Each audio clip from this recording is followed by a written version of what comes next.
அருட்பெருஞ்சோதி அருட்பெருஞ்சோதி தனிப்பெரும் கருணை அருட்பெருஞ்சோதி. எல்லா உயிர்களும் இன்புற்று வாழ்க, வள்ளல் மலரடி வாழ்க வாழ்க, கொல்லா விரதம் குவள எல்லாம் ஓங்குக, நல்லோ நினைத்த நலம் பெறுக, நன்றி நினைத்த எல்லோரும் வாழ்க இசைந்து. உலக மக்களே, அறிவார்ந்த அன்பர்களே, வல்லப்பமான கல்விய திருவொற்பாவிலிருந்து அருட்பெருஞ்சோதி ஆண்டவருடைய திருவிளையாடலை பார்த்து கொண்டிருக்கிறோம். அருட்பெருஞ்சோதி ஆண்டவர் திருவிளையாடல் இந்த பிரபஞ்சம் தோன்றிய காலத்திலிருந்தே, அதாவது ஆதியும் அந்தமில்லா தோன்றிய இறைவன் அருட்பெருஞ்சோதி, சுயமாக தோன்றிய இறைவன் அருட்பெருஞ்சோதி. அப்போ அந்த பிரபஞ்சத்தை உருவாக்கி உலகங்களை படைத்து அந்த உலகங்களை செயலாற்றுவதற்காக பதத்தலைவர்களை படைத்து அந்த பதத்தலைவர்களுக்கு பதவிகளை கொடுத்து படைத்தல், காத்தல், அழித்தல், மறைத்தல், அருளல் என்ற 5 தொழில்களையும் பிரம்மனுக்கும் திருமாலுக்கும் ருத்திரனுக்கும் மகேஸ்வரனுக்கும் சதாசிவனுக்கும் வழங்கி இந்த பிரபஞ்சத்தை இயக்க வைத்தார் அருட்பெருஞ்சோதி ஆண்டவர். இந்த பிரபஞ்சத்தின் உண்மையை திருவொற்பாவில் இருந்தே நாம் கண்டுகொள்ளலாம். சிருட்டி தலைவரை, சிருட்டி அண்டங்களை அருள்திரள் வகுத்த அருட்பெருஞ்சோதி. சிருட்டி தலைவர் என்பது பிரம்மன். பிரம்மனையும் பிரம்மனுக்கு தேவையான அண்டங்களையும் படைத்து அவனுக்கு படைக்கும் தொழிலை கொடுத்தவர் அருட்பெருஞ்சோதி. இப்படி 5 பதத்தலைவர்களுக்கும் கூறுவார். காக்கும் தலைவரை, காக்கும் அண்டங்களை ஆவகை அமைத்த அருட்பெருஞ்சோதி. அழித்தல், அதாவது அழிக்கும் தொழிலை அதாவது அழிக்கும் தொழிலை செய்யக்கூடிய தலைவர் யார்? ருத்திரன். அழிக்கும் தலைவரை, அவர் அண்டங்களை அழுக்கற அமைத்த அருட்பெருஞ்சோதி. இப்படி ஒவ்வொரு தலைவனுக்கும் பாடல் உண்டு அருட்பெருஞ்சோதி அகவலிலே. அது இதிலிருந்து என்ன தெரியுதுன்னா, எல்லாமே படைத்தது அருட்பெருஞ்சோதி ஆண்டவர். பிரம்மனும் திருமாலும் ருத்திரனும் மகேஸ்வரனும் இவங்கெல்லாம் அவங்களா உருவாகவில்லை. அருட்பெருஞ்சோதி ஆண்டவர் அவங்களை உருவாக்கி அண்டங்களை படைத்து உலகங்களை படைத்து தொழிலை கொடுத்து செயலாற்ற சொன்னார். அவங்க இயக்கிட்டு இருந்தாங்க. இப்போ இல்லை, இயக்கிட்டு இருந்தாங்க. அப்போ அந்த நிலையில் இருக்கும்போது 4 யுகங்கள், கிரேத யுகம், திரேத யுகம், துவார யுகம், கலியுகம், இந்த 4 யுகங்களிலுமே இவர்களுடைய ஆட்சி தான் நடந்துகிட்டு இருந்தது. இந்த யுகங்கள் முடிந்தவுடனே, அதாவது அவங்களுடைய அருளாற்றல் முடிந்தவுடனே, இந்த பதத்தலைவர்களுடைய அருளாற்றல் முடிந்தவுடனே இந்த யுகங்கள் முடிவடைந்து விடுகிறது. கிரேத யுகத்திற்கு 17,28,000 வருடங்கள், திரேத யுகத்திற்கு 12,96,000 வருடங்கள், துவாபர யுகத்துக்கு 8,64,000 வருடங்கள், கலியுகத்திற்கு 5,000 வருடங்கள். சித்தாந்தமும் வேதாந்தமும் கூறுகின்றன கலியுகத்திற்கு 4,32,000 வருடங்கள் என்று. ஆனால் நமது பிள்ளை பெருமானவர்கள் கலியுகத்துக்கு 5,000 வருடங்கள் தான் என்ற பிரபஞ்சத்தின் உண்மையை நமக்கு தெரிவித்திருக்கிறார்கள் திருவொற்பாவின் மூலமாக. ஆக இந்த யுகங்கள் முடிந்தவுடனே இந்த தலைவர்களுடைய செயலாற்றல் முடிந்து விடுகிறது. அப்போ இந்த 4 யுகங்களிலுமே தோன்றிய சமயங்கள், மதங்கள், மார்க்கங்களும் முடிவடைந்து விட்டது. மக்களுக்கு அது தெரியாது. ஏன்னா காலங்காலமாக பின்பற்றி வந்ததனால் மக்களுக்கு தெரியாது. யாரும் சொல்லலை, இதெல்லாம் முடிஞ்சு போச்சுப்பா அப்படின்ற நிலையை யாரும் சொல்லலை. அப்போ இதெல்லாம் முடிந்த பிறகு, இந்த சமயங்கள், மார்க்கங்கள், மதங்கள் எல்லாம் முடிந்த பிறகு இந்த 4 யுகங்களிலே இருந்த மார்க்கங்கள் கிரேத யுகத்திலே கலக மார்க்கம், திரேத யுகத்திலே திராவக மார்க்கம், துவார யுகத்திலே நவநீத மார்க்கம், கலியுகத்திலே பஸ்ம மார்க்கம், இந்த மார்க்கங்கள்லாம் முடிஞ்சு போயிடுச்சு. அதுக்கப்புறம் கலியுகத்திலே தோன்றிய மார்க்கங்கள் தசா மார்க்கம், சர்புத்திர மார்க்கம், சக மார்க்கம், சமய மார்க்கம், இப்படி சமய குருவர்கள் இருந்த அந்த மார்க்கங்கள் அதுவும் முடிவடைந்து விட்டது. அவர்கள் முத்தி அடைந்து விட்டார்கள். அதன் நிலை முடிந்து விட்டது. அப்போது இதற்கு மேல் ஒரு யுகம் பிறக்க வேண்டும். இப்போ ஒளி யுகம் பிறந்தாச்சு. ஒளி யுகத்தில் நம்ம இருக்கிறோம். இதை சதுர யுகம், சக்தி யுகம் என்று கூறுவார் வல்லற்பமானவர்கள். இந்த யுகத்திலே இருக்கும்போது இந்த யுகத்தில் வாழ்கின்ற மக்களுக்கு ஒரு ஆன்மீக மார்க்கம் வேண்டும். அந்த மார்க்கம் சமரசமாக இருக்க வேண்டும். எல்லோரும் ஒற்றுமையாக, வேறுபாடு இல்லாமல், முரண்பாடுகள் இல்லாமல் இறைவன் ஒருவனே என்ற நிலையை ஏற்றுக்கொண்டு ஒற்றுமையாக உலக மக்கள் இன்பமாக வாழ வேண்டும் என்பதற்காக அருட்பெருஞ்சோதி ஆண்டவர் சுத்த சன்மார்க்கத்தை நிறுவுகிறார். சுத்த சன்மார்க்கத்தை ஏற்படுத்தி, ஏற்கனவே பிரம்மன் திருமால் ருத்திரனுடைய செயல்களெல்லாம் முடிஞ்சு போச்சு. இப்போ 5 தொழில்களையும் இயக்கி இந்த பிரபஞ்சத்தை இயக்கணும். அப்போ அதுக்கு ஒரு ஆள் வேணும். அப்போது அருட்பெருஞ்சாண்டவர் தன் அருளால் ஒரு ஆண்மகனை பெற்றெடுத்து செல்வப்பிள்ளை என்று வளர்த்து கொண்டிருக்கிறார். சதாசிவம் தான் கடைசியில் 5 தொழில் செய்து கொண்டிருக்கிறார். அவருடைய ஆயுள் காலம் முடிவதற்கு 51 ஆண்டுகள் இருக்கிறது. ஆயுள் காலம் என்பது அவருடைய செயல் காலம், அருளாற்றல். அவருடைய அருளாற்றல் முடிவதற்கு 51 ஆண்டுகள் இருக்கிறது. இந்த 51 ஆண்டுகளுக்கு பிறகு இந்த பிரபஞ்சத்தை இயக்கணும். அப்போது ஒரு ஆண்மகன் வேணும். அதற்காக தான் அருட்பெருஞ்சாண்டவர் தன் அருளால் ஒரு ஆண்மகனை பெற்றெடுத்து செல்வப்பிள்ளை என்று பெயரிட்டு வளர்த்து கொண்டிருக்கிறார். அப்படிப்பட்ட தனது மகனை சுத்த சன்மார்க்கத்தை மகனிடம் கொடுத்து உலக மக்களை எல்லாம் சன்மார்க்கத்தில் இணைத்து இந்த சமயங்களும் மதங்களும் மார்க்கங்களும் தேவையில்லை, மக்களுக்கு தேவையில்லை என்ற நிலையை சொல்ல வேண்டும். இதுதான் கான்செப்ட். அப்படிப்பட்ட தனது மகனை ஒரு தாயின் வழியாக இந்த பூலோகிற்கு வருவிக்க செய்தார் அருட்பெருஞ்சோதி ஆண்டவர். 51 ஆண்டுகள் பாக்கி இருக்கு. சதாசிவனுடைய செயலாற்றல் முடிவடைவதற்கு 51 ஆண்டுகள் பாக்கி இருக்கு. வல்லப்பமானவர்கள் வருவிக்க உற்ற இடம் சிதம்பரம் பக்கத்திலே மருதூர் என்ற ஒரு கிராமம். ஒரு சைவ குலத்தில், சைவ நெறியை பின்பற்றி கொண்டிருக்கின்ற ஒரு குலத்தில் ராமையா பிள்ளை சின்னையமர் என்பவர்களின் அந்த தம்பதியருக்கு மகனாக வருவிக்க உற்றார். நல்லா கவனிக்கணும். நீங்கள் எல்லாமே பிறந்தாரு அவதரித்தார் தான் சொல்லிட்டு இருக்காங்க. அப்படி அல்ல. நான் ஏற்கனவே இருக்க விளக்கங்கள் 4 ஆண்டுகளாக சொல்லிக் கொண்டிருக்கிறேன். அப்போது வருவிக்க உற்றவர் அவருக்கு பிறப்பு இறப்பு இல்லை. இறைவனால் வருவிக்க உற்றவர். அவர் பிரம்மனால் படைக்கப்பட்டவர் அல்ல, திருமணால் காக்கப்பட்டவர் அல்ல. அருட்பெருஞ்சோதி என்றவர் தன் அருளால் பெற்றெடுத்த ஒரு மகன். இதை நீங்கள் நல்லா புரிஞ்சுக்கணும். அப்போது வருவிக்க உற்ற பிறகு தன் மகனை அந்த தாயின் கருவறையில் இருக்கும்போது வல்லற்பமான் தெளிவாக கூறுவார், உபசாரத்தால் பெற்ற தாய் என்பால் ஒருத்தியின் நான் கருவறையில் இருக்கும்போது. அவர் அந்த அம்மா இவரை பெற்று கொடுக்கணும், அது கடமை. அதனால உபசாரத்தால் பெற்ற தாய் என்று சொல்லுகிறார். அவருக்கு கடமை, அந்த தாய்க்கு அது ஏற்கனவே நிர்ணயிக்கப்பட்டது, இறைவனால் நிர்ணயிக்கப்பட்டது. அப்போ அந்த தாயின் கருவறையில் இருக்கும்போது அங்கே இறைவனுடைய திருவிளையாடல் எப்படியெல்லாம் நடந்தது என்பதை நாம் பார்த்து விட்டோம். கருவறை இருட்டாக என்று சொல்லும்போது அருட்பெருஞ்சாண்டவர் அங்கே ஒளிகாட்டியது. தன் மகன் பசி என்று கூறும்போது கருவறையிலே இருந்த நமது பிள்ளை பெருமான், குழந்தை பெருமான் அவர்கள் இறைவன், குழந்தை இறைவன் பசி என்று கூறும்போது தந்தை அருட்பெருஞ்சாண்டவர் அருளமுதம் ஊட்டியது. மகனுக்கு உடம்பு வேர்க்கிறது என்று மகன் சொல்லும்போது அங்கு அமுத காற்று, தென்றல் காற்று வீசியது. தத்துவ சேட்டைகளில் இருந்தும் பிண்ட துரிசுகளில் இருந்தும், தத்துவங்களுடைய சேட்டைகளிலும் பிண்ட துரிசுகளில் இருந்தும் தன் மகனை காப்பாற்றியது. இப்படியெல்லாம் அங்கே திருவிளையாடல் நடந்ததை வல்லற்பெருமானார் அவர்கள் திருவருட்பாவிலே தெளிவாக கூறியிருக்கிறார்கள் என்பதை பார்த்து விட்டோம். அதன் பிறகு இந்த மண் உலகிற்கு அடியெடுத்து அதாவது வருவிக்க விட்ட பிறகு ஒரு தாயின் கருவறையிலிருந்து வெளியே வரும்போது பிரமன், திருமால், ருத்திரன் போன்ற மாணவர்களும் முனிவர்கள் எல்லாம் வாழ்த்துகிறார்கள். எங்களை ஆளப்போகும் அருட்கடலே என்று சொல்லி வாழ்த்துகிறார்கள். பாடலில் உண்டு, யாரும் மறுக்க முடியாது. விளக்கம் திருவருட்பாவிலே எல்லா விளக்கங்களும் உண்டு. மக்களிடம் யாரும் சொல்லவில்லை, அதனால் மக்களுக்கு தெரியாது. அப்போ இந்த நிலையில் இருக்கும்போது 5 மாத இடைவெளியிலே 5 மாத குழந்தையாக இருக்கும்போது இவரை சிதம்பரத்துக்கு ஒரு திருவிழாவிற்கு எடுத்து செல்லுகிறார்கள், அழைத்து செல்லுகிறார்கள். அங்கே தன் மகனுக்கு சிவ ரகசியத்தை காட்டுகிறார். அதான் சிதம்பர ரகசியம், வெட்ட வெளியாக காட்டுகிறார் என்பதை 6ஆம் திருமுறையிலே தெளிவாக நமக்கு அருளியிருக்கிறார்கள். தில்லை தலைத்திடையே திரை தூக்க தரிசித்த போது வெய்வகை மேல் காட்டாதே எந்தனக்கே வெளியாய் காட்டிய மெய்புறவா மெய்ப்பொருளே.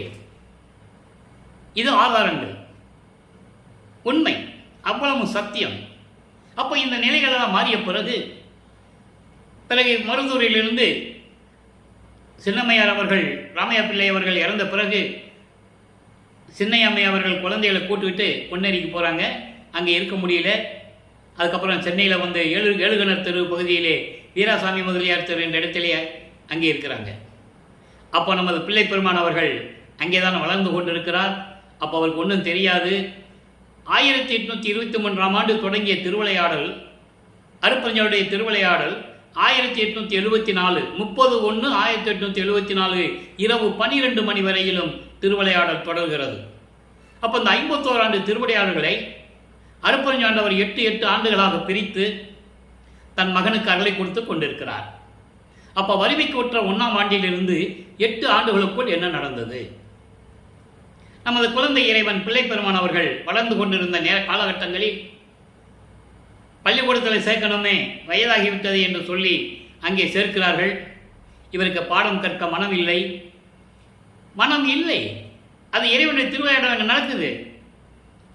ஆக ஒரு பிள்ளையை ஸ்கூலில் சேர்க்கும்போது போக முடியாதுன்னு சொன்னால் அந்த குடும்பத்தில் இருக்கிறவங்களுக்கு கோபம் வரதானே செய்யும். இயற்கை தானே, உலகையில் இருக்கிறவங்களுக்கு இயற்கை தானே. அப்போ இவர் வீட்டிலேயே இருக்க முடியாமல் தனிமையை நாடுகிறார். அப்போ தான் கந்தகோட்டம் என்ற ஒரு இடத்தில் அங்கே தனிமையிலே இருந்து கொண்டிருக்கிறார் 8 ஆண்டுகள் வரைக்கும். வீட்டிலேருந்து கிளம்பி போகிறது, அங்கே போய் உட்காந்துக்கிறது. யாராவது வந்து ராமலிங்கம் ஏன்பா சும்மா உட்காந்துருக்க, முருகன் கோயிலில் ஏதாவது பாட்டு பாடேன், முருகன் மேலே பாட்டு பாடேன் அப்படின்னு சொல்லும்போது அவர் பாடுறது. அது இயற்கையாகவே அவருக்கு இருந்தது. யாராவது சொல்லி தான் அவர் பாடினார். முருகன் மேலே ஏதாவது பாடுப்பான்னு சொல்லி அவர் பாடினார். அங்கே தான் 5ஆம் திருமுறை உருவாச்சுன்றதை பின்னால் நம்ம அது பார்த்துக்கொள்ளலாம். அப்போ இப்படியெல்லாம் இருக்கும்போது 9ஆவது ஆண்டு தொடக்கத்தில் 8 ஆண்டுகள் முடிஞ்சு போச்சு. 9ஆவது ஆண்டு தொடக்கத்தில் பள்ளப்பமானவர்கள் 2வது எட்டில் அடியெடுத்து வைக்கிறார். 9ஆவது ஆண்டிலிருந்து 16 ஆண்டுகளுக்குள் என்ன நடந்தது, இதை திருவிருப்பாவிலே எப்படியெல்லாம் இருக்கின்றன என்பதை பார்த்து கொண்டிருக்கிறோம். 9ஆவது ஆண்டு இறைவன் அவர் முன் தோன்றி, நல்லா கவனிச்சிக்கணும். இப்போ வளர்ப்பமானுக்கு சுத்த சன்மார்க்கம் இருக்கிறது தெரியாது. அருப்பெருஞ்சோதி ஆண்டவர் தான் ஒரே கடவுள்னு அவருக்கு தெரியாது.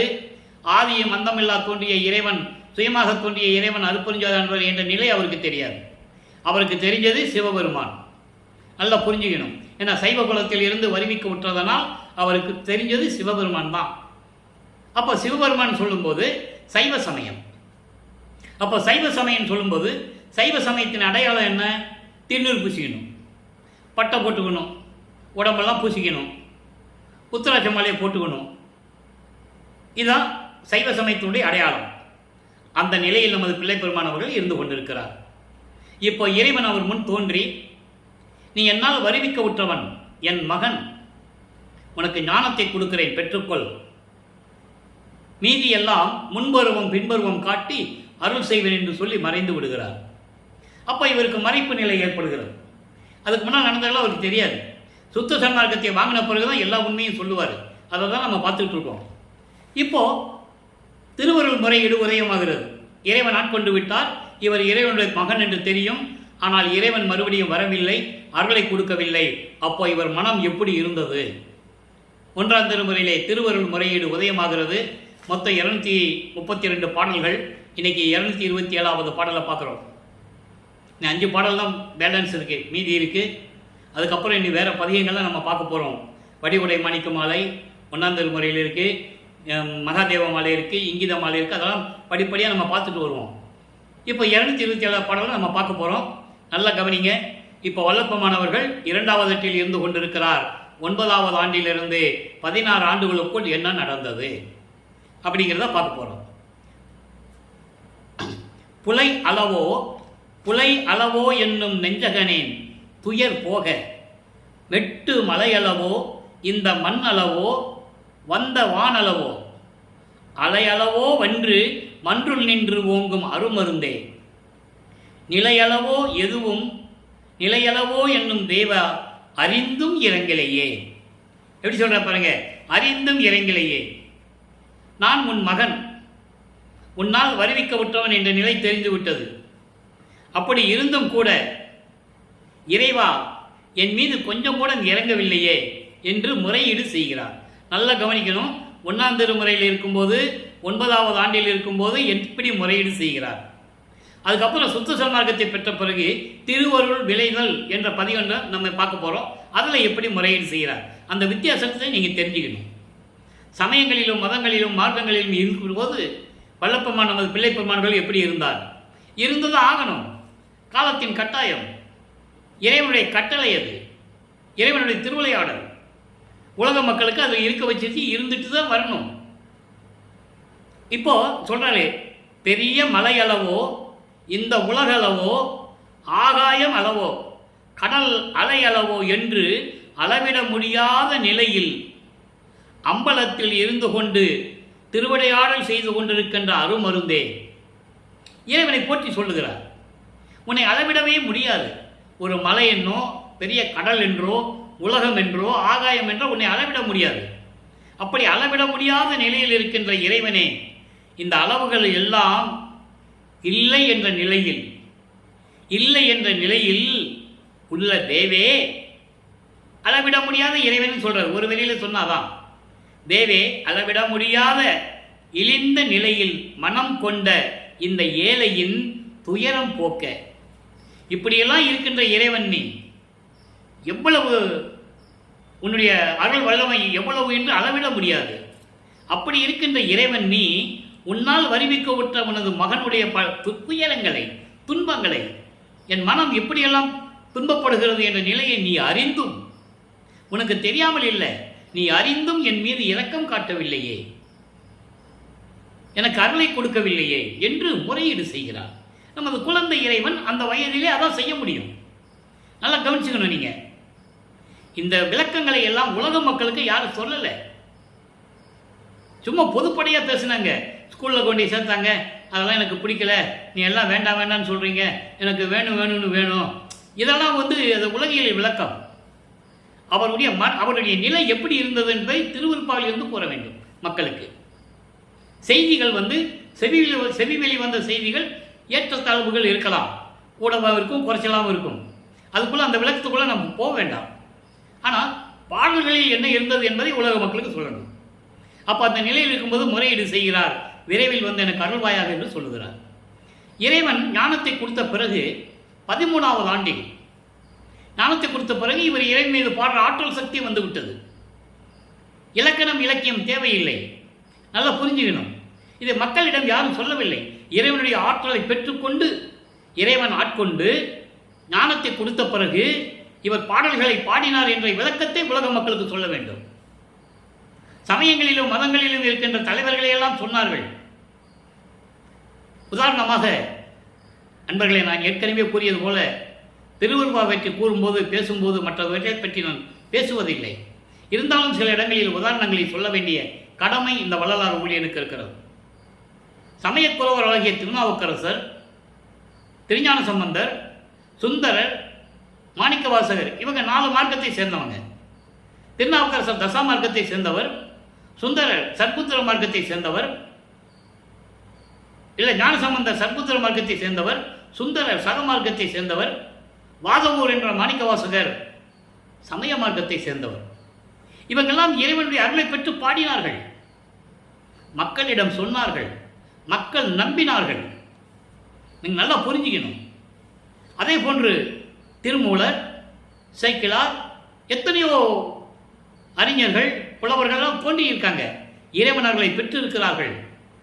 நம்ம இல்லைன்னு சொல்ல முடியாது. வள்ளற்பெருமானை உண்மை என்று கூறுகிறார். அப்போ இவர்களெல்லாம் இறைவனை அருளை பெற்று பாடினார்கள் என்று சொன்னார்கள். ஆனால் வள்ளற்பெருமான் திருவருட்பாவை இருக்கும்போது இயற்றும் போது ஏன் அது கூறவில்லை என்பதுதான் வருத்தமான விஷயம்.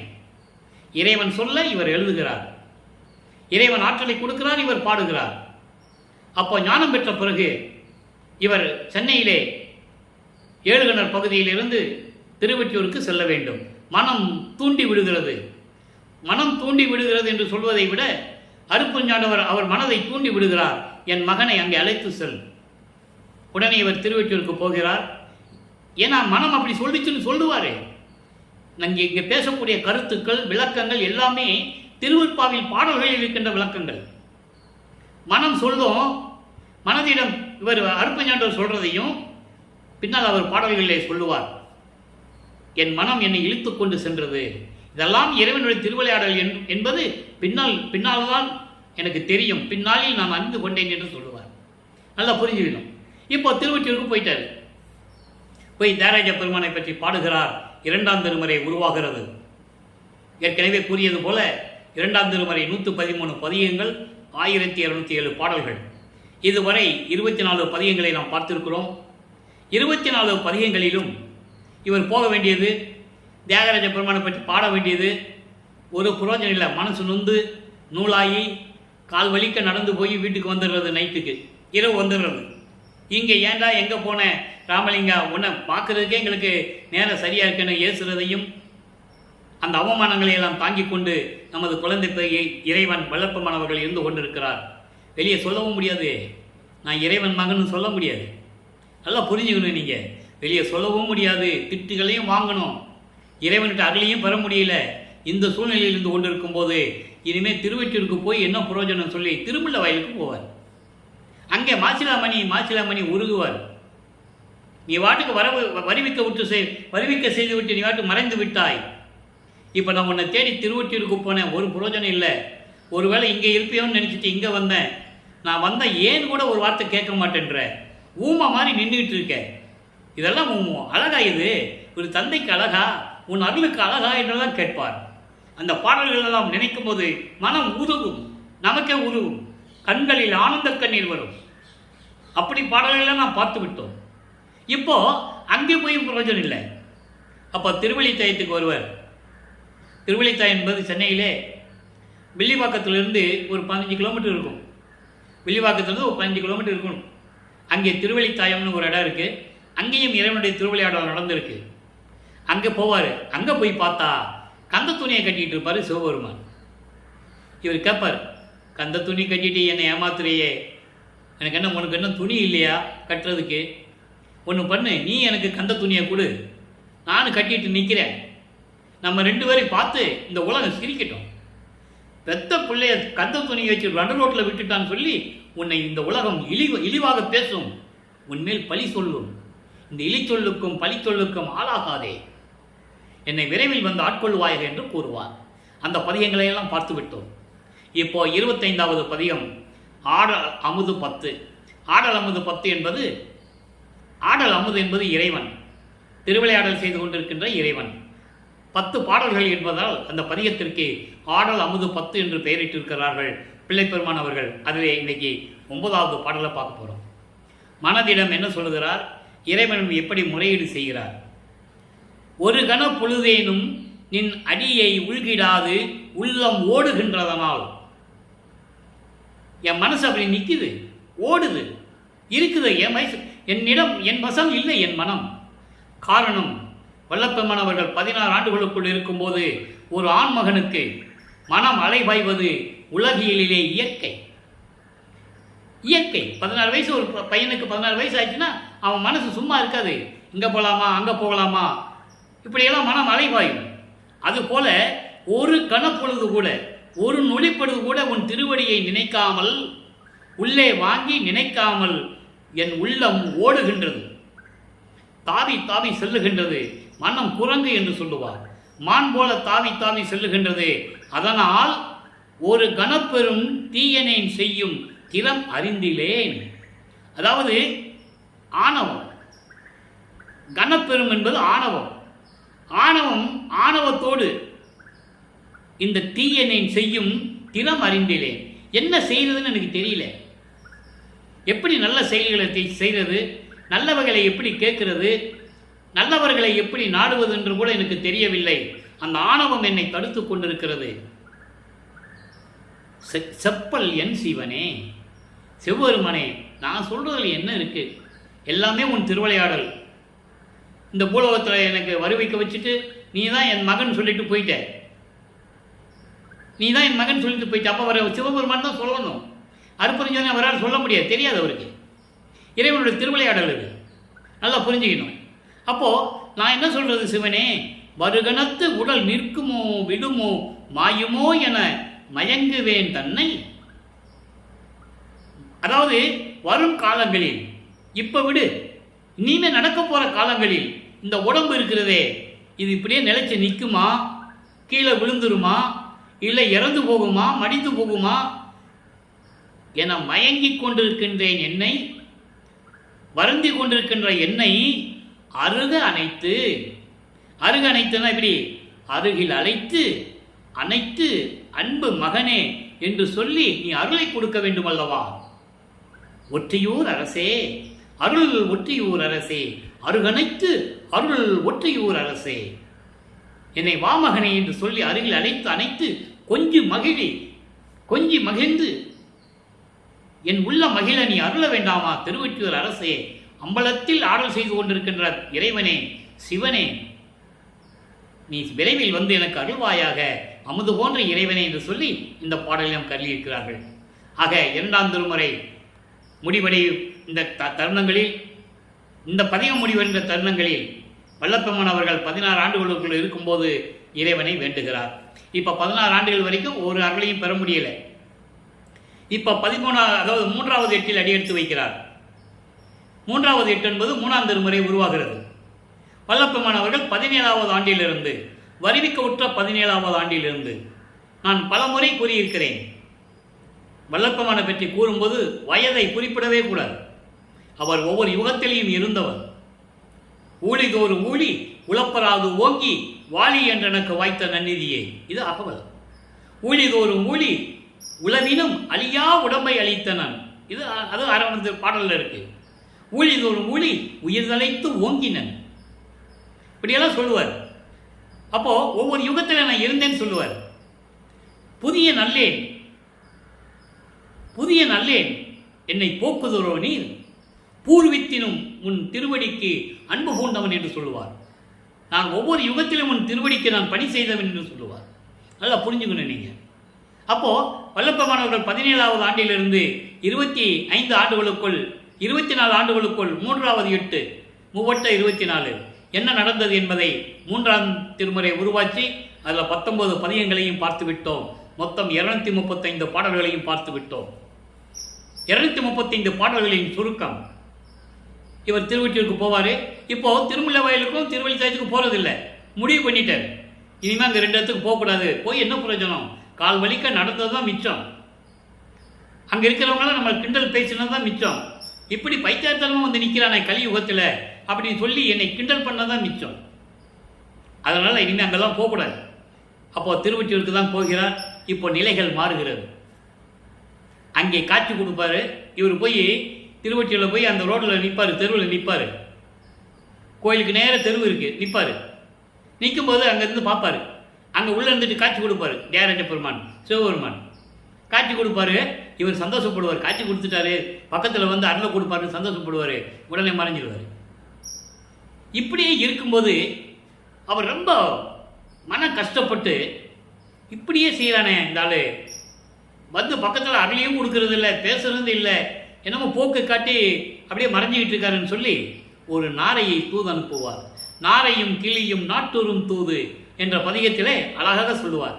தன்னுடைய மனக்குறையை, மனதில் இருக்கின்ற ஏக்கத்தை ஒரு நாரையிடம் சொல்லி தூது அனுப்புவது போல அந்த பாடல்களை நமக்கு அருளி இருப்பார்கள். நாரையும் போகும், திரும்பி வராது, பதில் வராது. ஒரு நாரை அனுப்புதானே பதில் வரலன்னு சொல்லி கிளிகளை கூட்டமாக அனுப்புவார். அதுவும் போகும். இவரை சொல்லி அனுப்புவார், உன்னை நம்பி இப்படியெல்லாம் வந்துட்டான், நீ இந்த உலகத்துக்கு அவனை வர வச்ச, இப்படிலாம் கஷ்டப்பட்டு இருக்காப்புல, என்ன எங்ககிட்ட சொல்லி அனுப்புனாப்புலன்னு சொல்லி போக சொல்லும், பதில் வராது. இதற்கப்புறம் அவர்கள் மனநிலை எப்படி இருந்தது தெரியுமா? உலகியலிலே ஒரு துன்பம் வந்தால் என்ன பண்ணுவாங்க? குறி கேட்க போவாங்க, ஜோசியம் பார்க்க போவாங்க.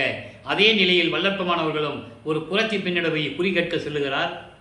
எந்த விதமான பதிலும் இல்லை. ஜோதிட நாடல் என்ற பதிகத்திலே ஒரு ஜோசியர்கிட்ட போய் ஜோசியம் கேட்பாரு. அந்த விளக்கங்களை எல்லாம் பார்த்தோம், ஒரு பதிலும் இல்லை. அதன் பிறகு 19வது பதிகத்திலே இவர் அங்கே தெருவில் நின்று இருக்கும்போது இவர் திரும்பி பார்க்காம தெருவழியாக ஓடுறதும், இவர் பின்னாலேயே ஓடுறதும், ஒரு ஓட்டத்தை பிடிக்க முடியலன்னு சொல்லுவார். நல்லா புரிஞ்சுக்கணும். அப்போது சிவபெருமான் இவரை பார்த்து திருவழியாக ஓடி இவரை பின்னால் ஓட வைத்தது 3ஆம் திருமுறையோடு முடிவடைகிறது. இப்போ 4ஆம் திருமுறை உருவாகிறது. 4ஆம் திருமுறை எப்படி? 4×8=32, 25வது ஆண்டிலிருந்து 32 ஆண்டுகளுக்குள் என்ன நடந்தது, அதான் 4ஆம் திருமுறை உருவாச்சு. மொத்தம் 12 பதிகங்கள், 9 பதிகங்கள் நம்ம பார்த்துட்டோம். இதில் 2 பதிகங்கள் நிலுவையில் இருக்குது. 3வது பதிகம் பிரசாத மாலை, 5வது பதிகம் பத்தி மாலை. அது நம்ம சொல்ல வேண்டிய கடமை இருக்குது, அது பின்னால் வரும். அதன் பிறகு இப்போ 27வது ஆண்டு தொடக்கத்தில் இவர் தனக்கோடி அம்மையாருக்கு தாலி கட்டணும், கல்யாணம் பண்ண சொல்கிறாங்க. இவர் வேண்டான்னு சொல்கிறாரு. எனக்கு இல்லற வாழ்க்கையில் எனக்கு இஷ்டம் இல்லை, விருப்பம் இல்லைன்னு சொல்கிறாரு. குடும்பத்தில் விடுவாங்களா? அப்படியெல்லாம் கிடையாது, நீ அக்கா பொண்ணை கல்யாணம் தான் பண்ணி ஆகணும்னு சொல்லுவாங்க. அக்கா பொண்ணு இங்கே ஏன் வந்து பிறந்ததுன்னு அவங்களுக்கு தெரியாது. நல்லா புரிஞ்சுக்கணும். அந்த பொண்ணுக்கு இவர் ஏன் தாய்மாமனார் ஆனாருன்னு அவங்களுக்கு தெரியாது. உலக மக்களுக்கு தெரியாது, மனுஷங்களுக்கு தெரியாது. இவருக்கு தெரியும். இப்போ வள்ளலாருக்கு, நமது பிள்ளை பெருமானவர்களுக்கு, சர்பாருக்கு இருக்கிறது தெரியும். அற்புதஞாண்டவர் தான் இறைவன் தெரியும். இப்போ என்ன நடக்க போகிறதோ பார்க்க போகிறோம். ஒவ்வொரு பாடல் வந்து நம்ம பார்த்துருக்கோம். அன்பு மாலை, அருட்பிரகாச மாலை, அபராத மாலை, அபராத மன்னிப்பு மாலை, அதிசய மாலை, ஆனந்த மாலை, சமுத்திர மாலை, இதெல்லாம் நம்ம பார்த்துட்டோம். அதனுடைய சுருக்கத்தை தான் நான் பேசிகிட்டு இருக்கேன். அப்போது 27வது ஆண்டில் கல்யாணம் ஏற்பாடு பண்ணிட்டாங்க, திருமணத்துக்கு ஏற்பாடு பண்ணிட்டாங்க. அங்கே திருமண நிகழ்ச்சிகள் நடந்து கொண்டிருக்கிறது. அங்கே பிரம்மன், திருமால், ருத்திரன், மகேஸ்வரன் போன்ற பதத்தலைவர்களும் வானவர்களும் இவரை வாழ்த்துவதற்கு அமர்ந்து கொண்டிருக்கிறார்கள். மனுஷங்களுக்கு தெரியாது, அங்கே இருக்கிறாங்க, எல்லாம் வந்தாங்கன்னு சொல்கிறாரு, பாட்டில் இருக்கு, யாரும் மறுக்க முடியாது. அப்போது அந்த நிலையில் இருக்கும்போது இவருடைய அப்பாவும் அம்மாவும் வரலன்னு ஏங்குகிறார். அருட்பெருஞ்சோதி ஆண்டவரும் சிவகாமி வள்ளியும் வரவில்லையே என்று சொல்லி மனம் இயங்குகிறது. பாடலில் சொல்கிறார். உடனே சரி என்ன பண்ணுறது, அதாவது நேரம் கடந்துருச்சு, அவங்க வரல, அப்பா அம்மா வரல. உடனே இவர் தனக்கொடி அம்மையாருக்கு திருமாங்கல்யம் பூட்டி மோட்ச வெட்டை காட்டி, இவர் திருமாங்கல்யம் போட்ட உடனே அந்த அம்மாவுக்கு தெரிஞ்சு போச்சு. நல்லா புரிஞ்சுக்கணும் நீங்கள், திருமாங்கல்யத்தை கட்டின உடனே அந்த அம்மாவுக்கு எல்லா நினைவுகள் வருது. அதன் பிறகு மறைப்பு நிலை. அப்போ அந்த நிலையில் இருக்கும்போது எல்லாம் முடிச்சுட்டு அந்த கடமையை முடிச்சிட்டாரு. அந்த அம்மாவுக்கு கர்ம வினைகள் எல்லாம் நீக்கி மோட்ச விட்டா காட்டிட்டாரு. இந்த உலகியலுக்காக அவர் இங்கேயே இருந்து தான் மாண்டு போகணும், இறந்து போகணும். இது வந்து கடவுளுடைய நியதி, இயற்கை, கடவுளுடைய இயற்கை நீதி. அப்போ இந்த நிலைகளெல்லாம் முடிந்த பிறகு இவர் உலகியலை விட்டு வெளியே வரணும். வெள்ளாடை அணிந்து முக்காடு போட்டு திருநூரை பூசு, அந்த சமயங்களிலும் மதங்களிலும் மரபில் சொல்லப்பட்ட சங்கற்ப விகற்பங்கள் எல்லாம் விட்டுட்டு இனிமேல் இது தேவையில்லை என்று விட்டுட்டு உத்தராட்ச மாலையை தூக்கி வெளியே போட்டு வெள்ளாடை அணிந்து உட்கார்ந்து கதவை பூட்டிட்டார். இனிமேல் எங்கேயும் போகிறதில்ல. திருவொற்றியூருக்கும் சரி, திருவள்ளாயத்துக்கு எங்கே போனாலும் சரி, இனிமேல் இங்கே வீட்டை விட்டு வெளியே போகிறதில்லைன்னு முடிவு பண்ணிட்டார். அப்போது அந்த நிலைகள் இருக்கும்போது வல்லப்பெருமான் அவர்கள் எப்படி இறைவன் வருகிறார் என்பதை அருட்பிரகாச மாலையிலே 100 பாடல்களிலே கூறுகிறார். விண்ணுலகத்திலிருந்து தன் மகனுக்காக மண்ணுலகிற்கு வந்து, பூலோகத்திற்கு வந்து, திருவழியாக கால் வலிக்க நடந்து வந்து, தெருக்கதவை திறந்து, ஒரு காலை உள்ளே வச்சு ஒரு காலை வெளியே வச்சு மகனை அழைத்து, நான் ஏன் ஒரு காலை வச்சு வெளியே ஒரு காலை வச்சார் என்ற விளக்கத்தையும் சொல்லிட்டேன். நல்லா புரிஞ்சுக்கணும் நீங்கள். இவர் உள்ளே வந்துட்டாருன்னா இவர் கதவை பூட்டிடுவார். பாடலில் சொல்லியிருக்காரு. அப்போது அவருக்கு தெரியும், இவன் உள்ளே போனால் இவன் கதவை பூட்டிடுவான்னு அவருக்கு தெரியும். இன்னும் ஆண்டுகள் இருக்கிறதே, இன்னும் 19 வருஷம் இருக்குது. 51 வருஷத்தில் 32 வருஷம் தான் திருவிளையாடல் முடிஞ்சிருக்கு. இன்னும் 19 வருஷம் இருக்க. அப்படியெல்லாம் நின்று அருளை கொடுத்து விட்டு, மகனே நீ சுத்த சிவஞான வெளிக்கு வா என்று சொல்லி மறைந்து விடுகிறார். இவர் இப்போ எல்லாவற்றையும் விட்டுட்டு சுத்த சன்மார்க்கத்தை வாங்கணும். சரியை கிரிய யோகம் என்ற 12 நிலைகளை கடந்து விட்டார். அது சமயங்களையும் மதங்களையும் மார்க்கங்களையும் சார்ந்தது. அதை விட்டாச்சு. இப்போ தத்துவங்களை கடந்து போகணும், அந்தங்களை கடந்து போகணும். அதற்கான சக்தியை இவர் பெற்றுக்கொண்டார் என்பதை அந்த பாடலிலே நாம் பார்த்து விட்டோம். அங்கே எப்படி கடந்து போனார் என்பதான் 6ஆம் திருமுறையில் பாடலில் சொல்கிறார். அதை நீங்கள் நல்லா புரிஞ்சுக்கணும்.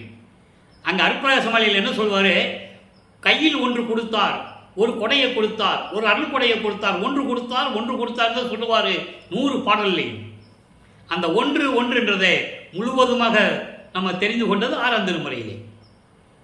அப்போ ஒன்று கொடுத்தார் போது தத்துவங்களை கடக்கிறதுக்கு சொல்லி கொடுத்துட்டாரு.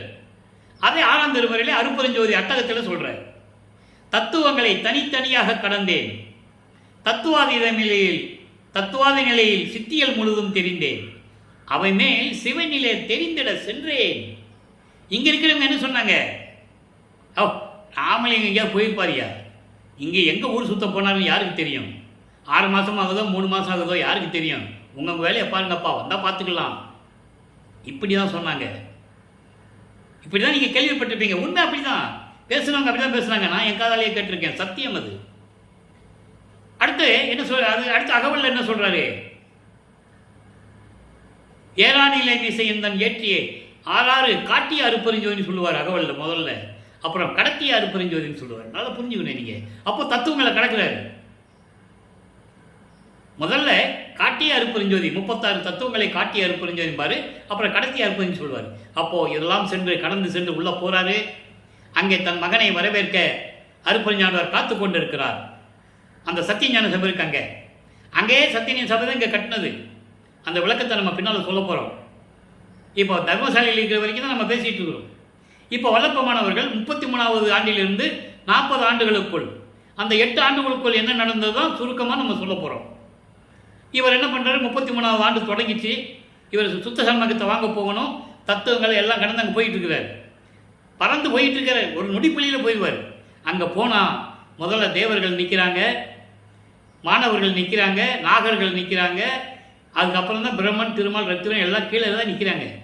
அவங்க படியேறியெல்லாம் சத்தியஞான சமூகத்தில் போக முடியாது. இவர் போகிறாரு, தேவர்கள் சொல்கிறாங்க, ஐயா சாமி நீங்கள் போங்க சாமி, அந்த தகுதி உங்களுக்கு தான் இருக்குது.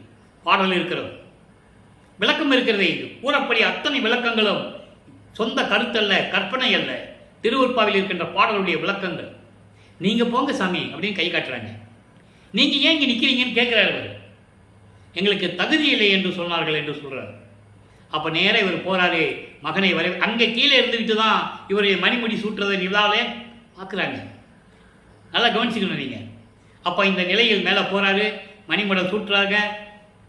மகனை இந்த ஆடையெல்லாம் கலந்து விட்டு முக்காட்டோட தானே போகிறாரு. புனித நீராடி ஆபரணங்கள் அணிந்து, புத்தாடை அணிந்து, பட்டாடை அணிந்து மங்கள கோலத்துடன் வருகை என்று கூறுவார். அதற்கான பாடல்கள்லாம் உண்டு.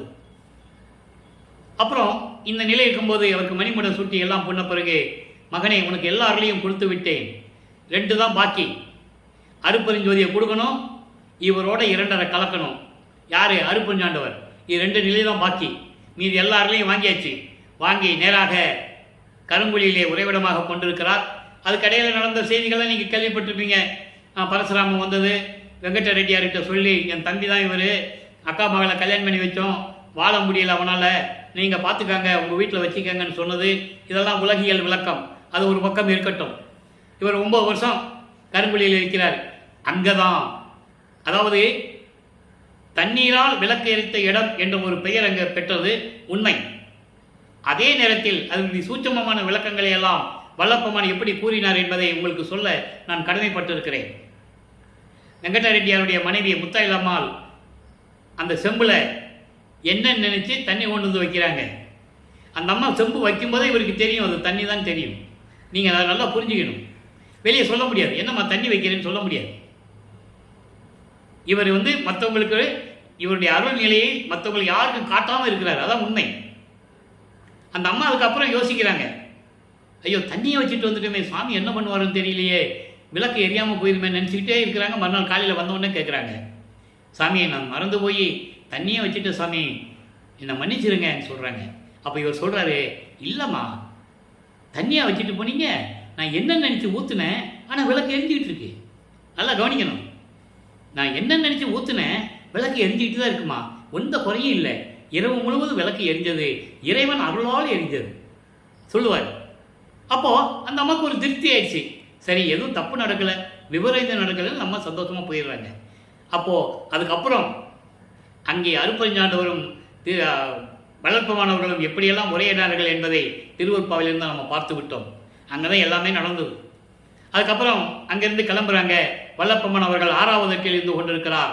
6-48 இங்கே தர்மசாலையிலே, அதாவது வடலூரிலே பார்வதிபுரம் மக்கள் அளித்த அந்த நிலத்திலே ஒரே நாளிலே தர்மசாலையை நிறுவி 1867ஆம் ஆண்டு 23/5/1867 தர்மசாலையை நிறுவி ஒரே நாளிலே அணைய அடுப்பு பற்ற வைத்து அன்றே பசியோடு வருகின்றவர்களுக்கு பசியை போக்கிக் கொண்டிருக்கிறார் நமது இறைவன் வல்லப்பமானவர்கள்.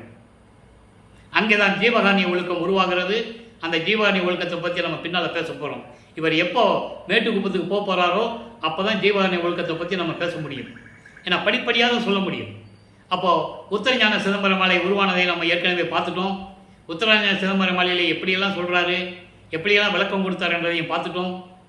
அதன் பிறகு 1869ஆம் ஆண்டு நீதிமன்றத்திலே ஆறுமுக நாவலருடைய தலைமையிலே இந்த சமயங்கள், மதங்கள், மார்க்கங்கள், ஜாதிகளை சேர்ந்த தலைவர்கள் எல்லாம் ஒன்றாக சேர்ந்து வழக்கு தொடர்ந்தார்கள். ராமலிங்கம் பிள்ளை என்பவர் வடலூரிலே இருந்து கொண்டு எந்த கல்லூரியிலையும் புலவர் பட்டம் பெறாமல் இலக்கண இலக்கிய பிள்ளைகளோடு திருவருட்பா என்ற பாடல்களை எழுதி கொண்டிருக்கிறார். அத்தனை பாடல்களையும் மறுப்பா என்று அறிவிக்க வேண்டும் என்று வழக்கு தொடர்ந்தார். இறைவன் அருளால் இறைவன் நீதிபதிக்கு காட்சி கொடுத்தது, நீதிபதி தீர்ப்பு கொடுத்தது, மறுப்பாய் என்று அறிவிக்க முடியாது என்ற தீர்ப்பை கொடுத்தது எல்லாம் நாம் பார்த்து விட்டோம். அதன் பிறகு இங்கே வல்லப்பெருமானவர்கள் இங்கே இருக்கும்போது சங்கராச்சாரியர் வந்தது, அந்த உரையாடலை பண்ணது, ஒரு சிறு குழந்தையை பல மொழிகளிலே பேச வைத்தது, அந்த திருவிளையாடலை எல்லாம் பார்த்து விட்டோம்.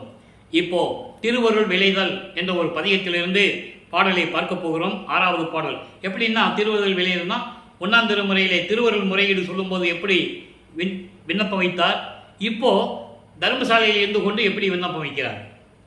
நல்ல கவனிங்க. ஞானமும் அதனால் அடைந்த அனுபவம் நாயினை உணர்ந்திட உணர்த்தி, ஞானத்தையும் மெஞ்ஞானத்தையும் அதனால் வரக்கூடிய அனுபவங்களையும் இந்த இழிந்தவனுக்கு கடையவனுக்கு தன்னை தாழ்த்திக் கொள்ளுகிறார். கடையவனுக்கு உணர்ந்திட உணர்த்தி எனக்கு தெரியும்படி விளக்கமாக சொல்லி, ஈனமும் இடரும் தவிர்த்தனை. ஈனமும் இடரும், ஈனமென்னாய் இழி செயல்கள், சமயங்களிலும் மதங்களிலும் மார்க்கங்களிலும் என்னை நீக்கிவிட்டாய். இதை ஒரு கொடிப்பாட்டில் சொல்லுவார், அதை நம்ம பின்னால் சொல்ல போகிறோம். மேட்டுக்குப்பத்தில் பேருபதேசம் பண்ணிட்டு சுத்த சன்மார்க்கடியை கொட்டும்போது அந்த பாட்டு இருக்குது, 10 பாட்டு. அதில் சொல்லுவார், வெறிக்கும் சமய குழியில் விளைந்தேன் தன்னை. அப்படி சமயங்களிலும் மதங்களிலும் மார்க்கங்களிலும் துன்பங்கள் செய்யக்கூடிய நான் அங்கே இருக்கிற அது இருந்துகிட்டு இருந்த என்னை விழுந்தேன் தன்னை விழாத வகை மறித்து, அதாவது விழாத வகை மறித்து என்றால் சுத்த சன்மார்க்கத்தை கொடுத்து பேரறிவளித்த ஞானக்கொடியேன்னு சொல்வார். அந்த பாடலை பின்னால் பார்க்க போகிறோம். அதை தான் இங்கே சொல்கிறாரு. அதாவது அந்த ஈனத்தையும் இடர்களையும் துன்பங்களையும் துயரங்களையும் தவிர்த்து விட்டாய் அந்நாள். அந்த நாளிலே தவிர்த்து விட்டாய். எப்போ? 32 ஆண்டுகளுக்குள், 9வது ஆண்டிலிருந்து ஆட்கொண்ட 9வது ஆண்டிலிருந்து 32 ஆண்டுகளுக்குள் நடந்ததையெல்லாம் நீக்கிவிட்டாய். இதான் விளக்கம் இருக்கு. இப்படி விளக்கம் சொல்லணும் மக்கள்கிட்ட, அப்பதான் உங்களுக்கு புரியும். அப்போ அதெல்லாம் தவிர்த்து விட்டாய் அந்நாள். இந்த நாள் சுத்த சன்மார்க்கத்தை பெற்ற பிறகு அடியேன் இங்கே எங்கே? பூலோகத்தில் தர்மசாலையில். பூலோகத்தில் தர்மசாலையில் ஊனம் ஒன்றிலோய் இழிவில்லாத இறைவனே, பலியில்லாத இறைவனே, சுத்த சன்மார்க்க தலைவனே, நின்றனை கூவி உழைக்கின்றேன். உன்னை கூப்பிட்டு கூப்பிட்டு நான் அழுத்து போனேன், வரமாட்டேன்ற. அங்கிருந்து இருக்கிறது என்ன சொன்னேன்? பூலோகத்துக்கு போக சொன்னேன். நான் வந்துட்டேன், வந்து திருப்பி திருப்பி கூப்பிடுறேன், வரமாட்டேன்ற. இதை அம்பலவாணர் வருகையிலே சொல்லுவார். அங்கே இருந்துட்டு என்ன பண்ணுற? அம்பலவாணர் வருகை என்ற பதியத்தில் சொல்லுவார், நான் கூப்பிட்டுக்கிட்டு இருக்கேன், மின்னுலகத்திலிருந்து என்ன பண்ணிட்டு இருக்க, சீக்கிரம் வா அப்படின்னு கூப்பிடுவார். அந்த பாடலை பார்த்துட்டோம். அப்போ அப்படியெல்லாம் உன்னை கூப்பிட்டு கூப்பிட்டு நான் வருந்தி கொண்டிருக்கிறேன். ஒரு சிறிதெனினும் ஏன் என வினவாது இருத்தலும் அழகோ. ஏன் மகனை சும்மா கூப்பிட்டுட்டு இருக்க? எதுக்காக கூப்பிட்டுட்டு இருக்க? உனக்கு அருளை எல்லாம் கொடுத்துட்டேன்ல, அப்புறம் என்ன அப்படின்னு ஒரு வார்த்தையாக கேட்குறியா நீ? நான் கூப்பிட்டுக்கிட்டே இருக்கேன், ஊமை மாதிரி இருந்துகிட்டு இருக்கேன். அழகான பாடல்கள்லாம் இருக்கு. அது சுருக்கத்தை தான் இந்த ஒரு வரியில் சொல்கிறார். இப்படியெல்லாம் கூப்பிட்டுக்கிட்டு இருந்தேன், நல்லவா இருக்கு. இறையும் நான் தரிக்கிறேன் இனியே, இனி ஒரு நிமிஷம் கூட என்னால் பொறுத்து கொள்ள முடியாது, வந்துடும். உடனே அவர் என்ன பண்ணுவார்? ஏற்கனவே தத்துவ வெற்றியெல்லாம் கொடுத்தார்ல, அந்த வெற்றிகளை உலக மக்களுக்கு சொல்லணும்ல, எப்படி வெற்றி பெற்றார் என்று 99வது பதிகம் தத்துவ வெற்றி 14வது பாடல். பெரும் மாயை என்னும் ஒரு பெண் பிள்ளை. ஆணவம் பார்த்துட்டோம், கண்மம் பார்த்துட்டோம், மாயையை பார்த்துட்டோம். இங்கே பெருமாயை. பெருமாயை என்பது மாமாயை. மாமாயை என்னும் ஒரு பெண் பிள்ளையே, நீதான் பெற்ற உடம்பு. பெற்ற உடம்பு அதாவது மனித உடம்பு.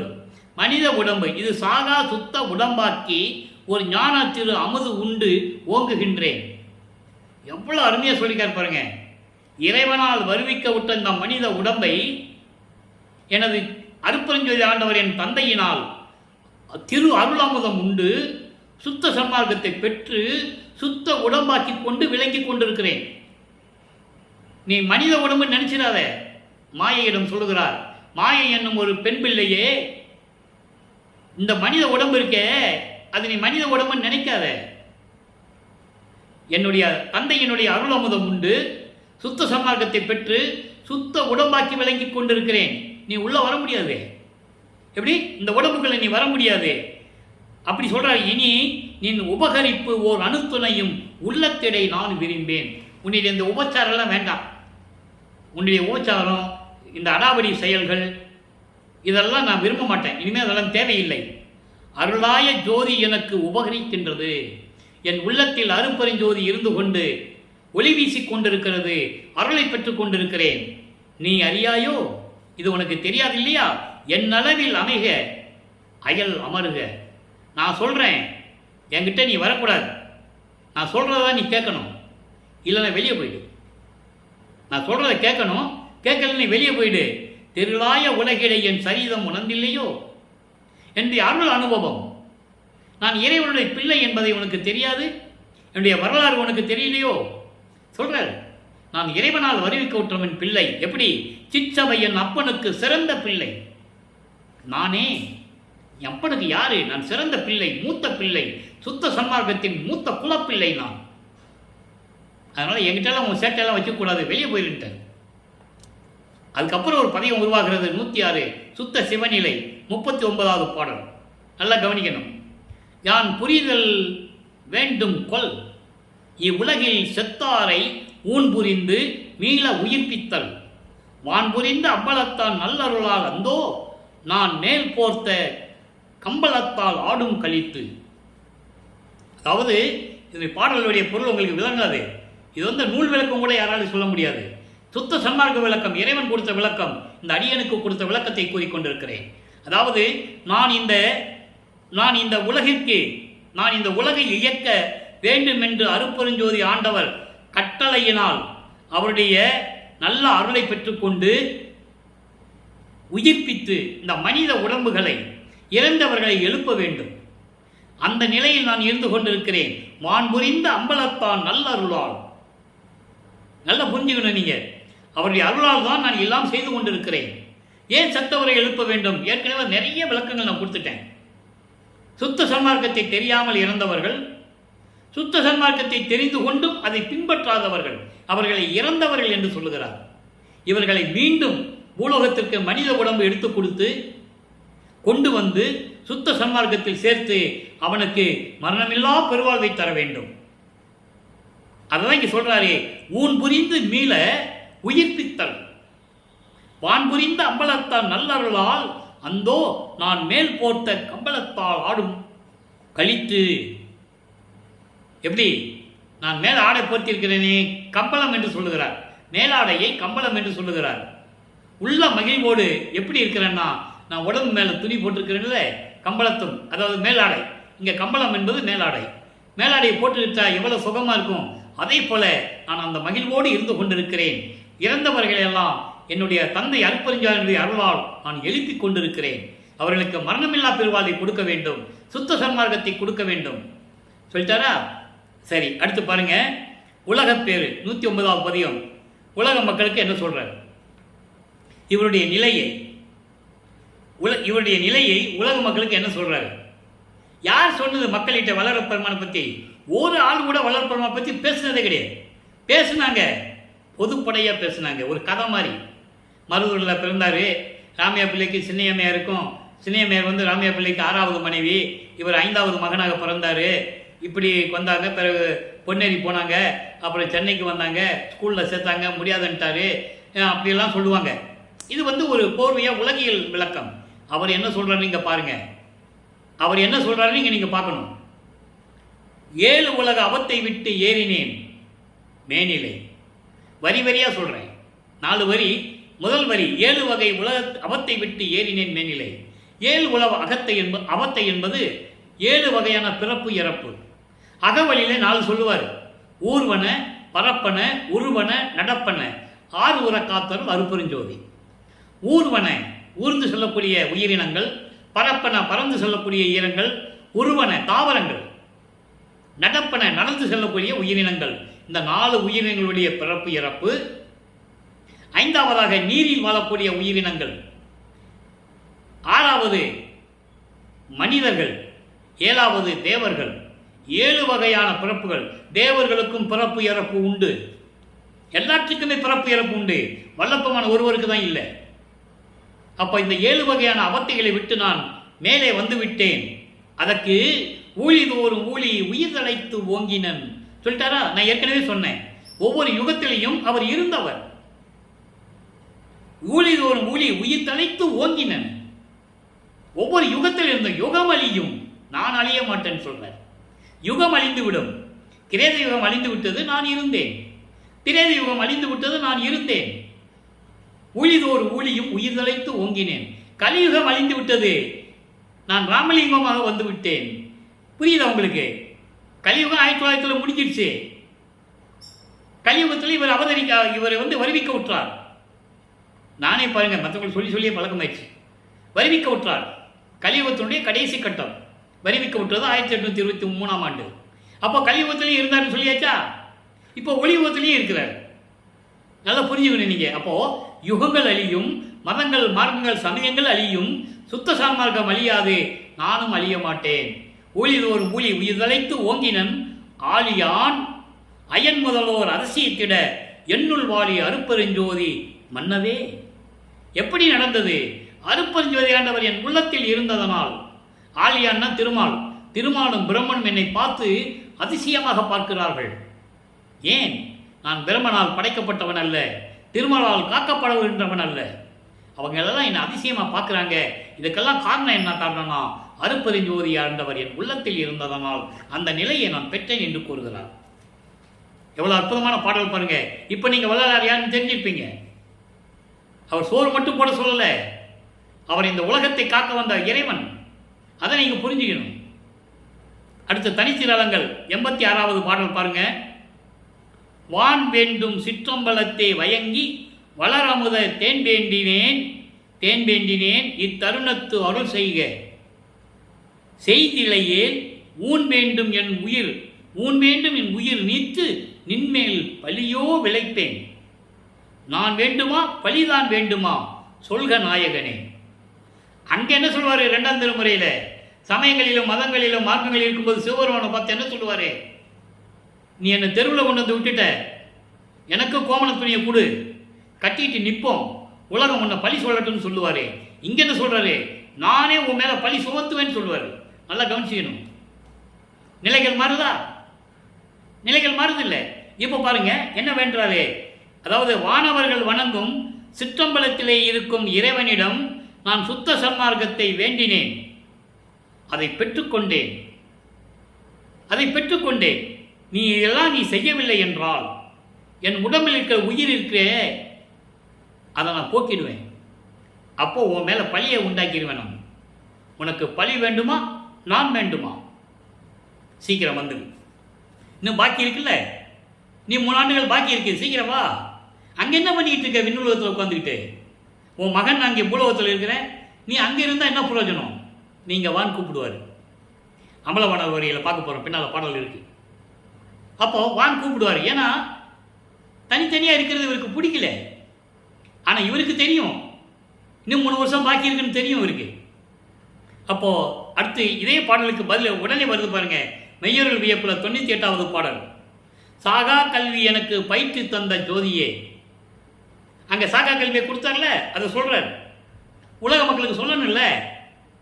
சும்மா சாகா கல்வியை பெற்றுக்கொண்டார்னு சொன்னால் எப்படி பெற்றுக்கொண்டார்னு சொல்லணும்ல. சாகா கல்வியை எனக்கு பயிற்று தந்த ஜோதியே, நாகாதிபனும் நான்முகனும் நாராயணனும் நறுமுறுமெனவே ஞான அமுதம் அளித்தாய் நானும் உண்டு துண்ணவே சாகா கலையை பயிற்று தந்த தயவையே சாற்றதுக்கரிது. மெய்யல் வியப்பிலே பாட்டு இருக்கு.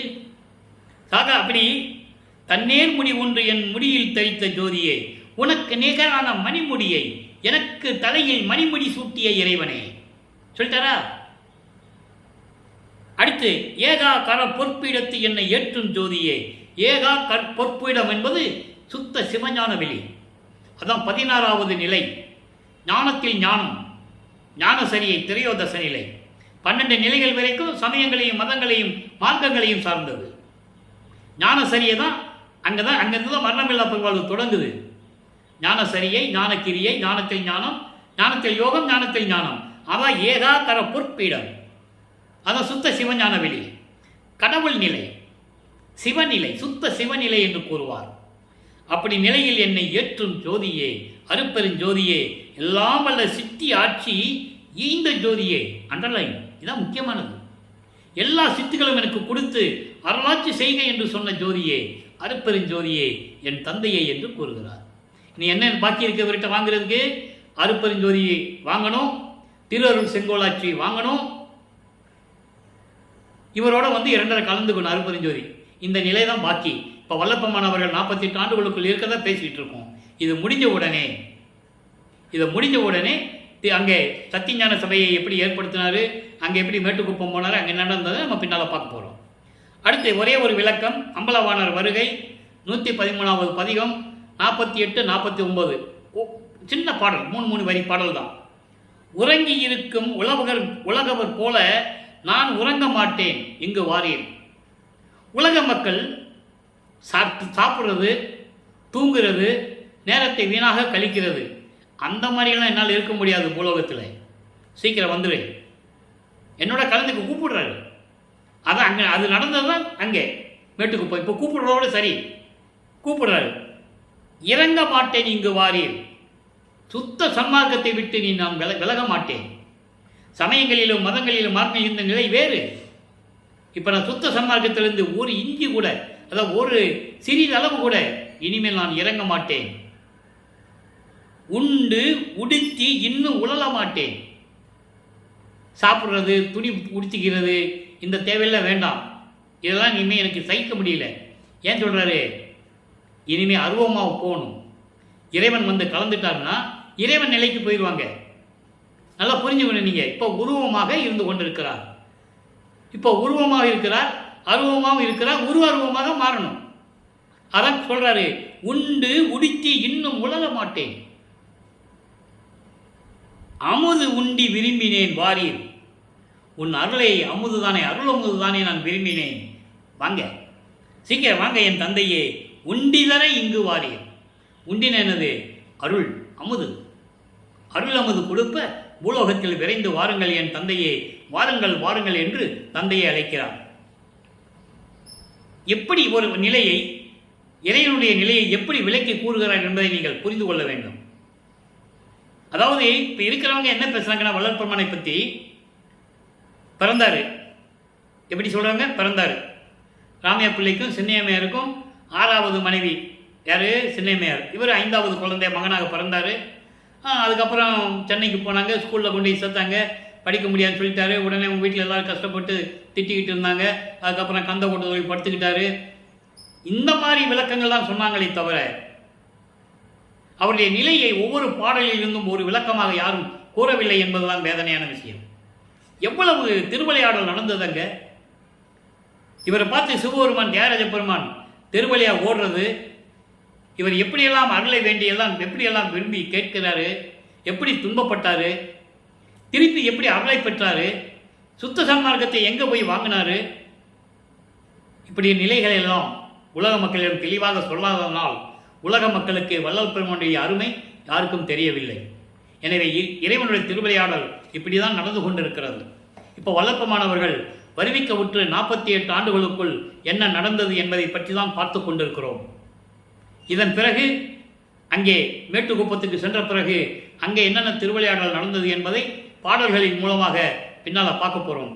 எனவே அன்பர்களே, இன்று இறைவனுடைய திருவிளையாடலில் சொன்ன விளக்கங்கள்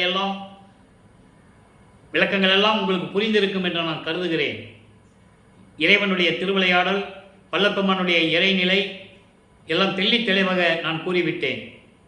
நீங்களும் சுத்த சன்மார்க்கத்தில் இணைந்து கொலையும் புலையும் தவிர்த்து ஜோதி வழிவழியில் இருக்கின்ற அருட்பெருஞ்சோதி ஆண்டவரை வணங்கி அருட்பெருஞ்சோதி அருட்பெருஞ்சோதி தனிப்பெருங்கனே அருட்பெருஞ்சோதி என்ற மகாமந்திரத்தை உச்சரித்து இறைவனுடைய அருளையும் செல்வங்களையெல்லாம் பெற்றுக்கொண்டு நீங்கள் நோயற்ற வாழ்வில் இந்த உலகில் வாழ வேண்டும். இறைவனுடைய தயவாலையும் கருணையாலையும் வாழ்த்தி இந்த வள்ளலார் ஊழியன் விடைபெறுகிறேன். மீண்டும் நாளை சந்திப்போம். நன்றி, வணக்கம். அருட்பெருஞ்சோதி அருட்பெருஞ்சோதி தனிப்பெரும் கருணை அருட்பெருஞ்சோதி. நாளையும் இறைவனுடைய திருவிளையாடல் தொடரும். கண்டு மகிழ்ந்து இறைவனை மனம் உருகி வேண்டி எல்லார்களையும் பெற்றுக்கொள்ளுங்கள்.